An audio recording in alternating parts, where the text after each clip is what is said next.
Marcello, what you're highlighting your EMR series here. Correct. What would you like to talk about with EMR? Yeah, we brought some of the EMR, and here we've got the EMR 1040.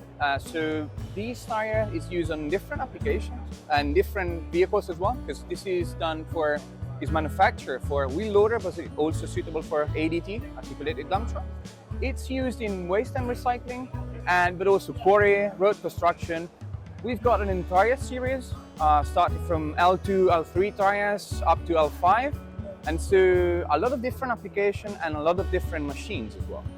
What have your customers been asking for as far as that the EMR satisfies their needs? So it's a lot about traction, protection, and cost per hour.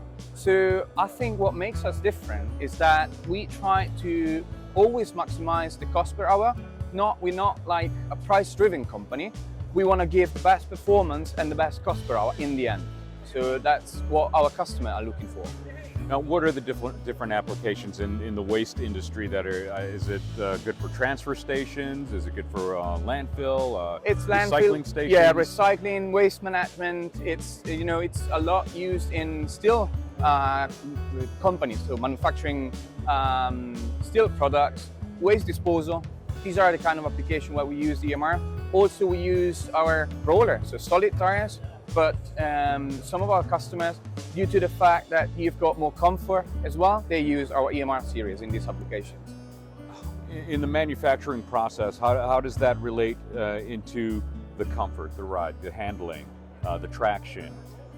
So since these are pneumatic tires, they've got air inside and are steel sole, let's say. So the body is made by steel, so that gives more flexibility to the tire, better footprint, so better cost per hour, and that's what we aim to. So traction as well, since you've got a larger footprint, you have more traction in places such as dirty places where you got mud or where you got slipping surfaces.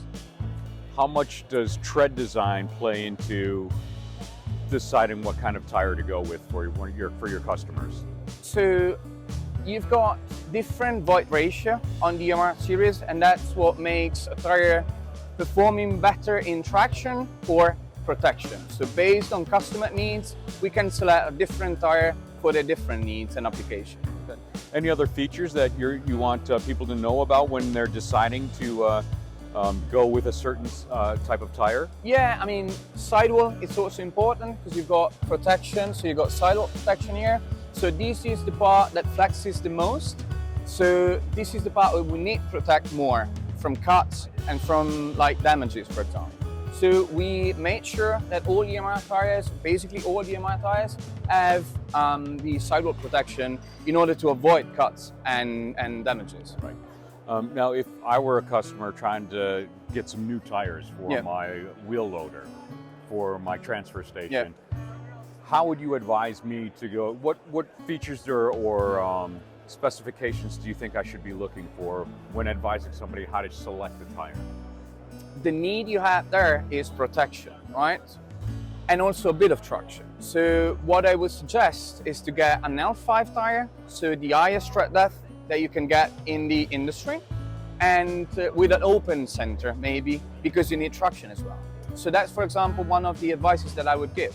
Also, I would suggest to get a tire with a cut-resistant compound, because you want to avoid to get cuts and punctures. So that's the other advice I would give. Excellent. Now, as far as say somebody does order tires, are you guys having any problems with supply chain issues like the rest of the world, or anything else with any of the other current things that are going on in the world, maybe Ukraine, Russia, inflation in the States, gas prices? Are you guys being affected by any of that at all? So we produce in Europe. So we produce in Czech Republic. We have not been affected in terms of production. We struggled last year due to the fact that there were no tires, so logistics was kind of a nightmare. But this year we got back in track. So we've got warehouses in the United States, so we supply quite quickly.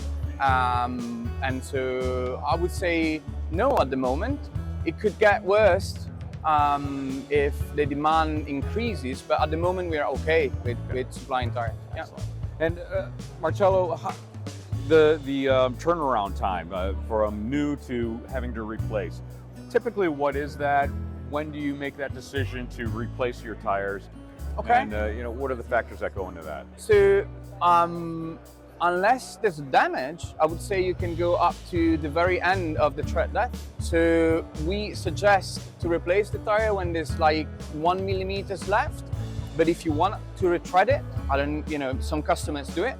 You need to keep in mind that you need to keep at least 3 millimeters so you can retread the casing, because that's one of the key points of Trelleborg tires as well.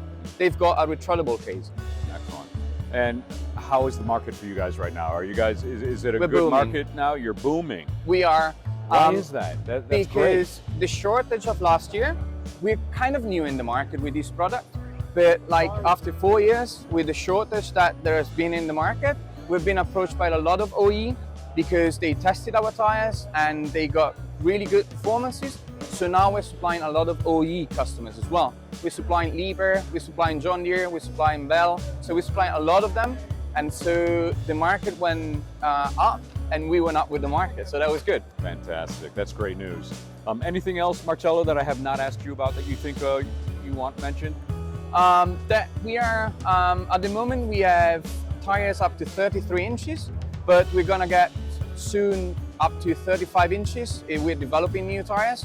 So stay tuned because we're gonna have more patterns and more sizes as well. Will do. Thank you so much. Thank you. Appreciate your time.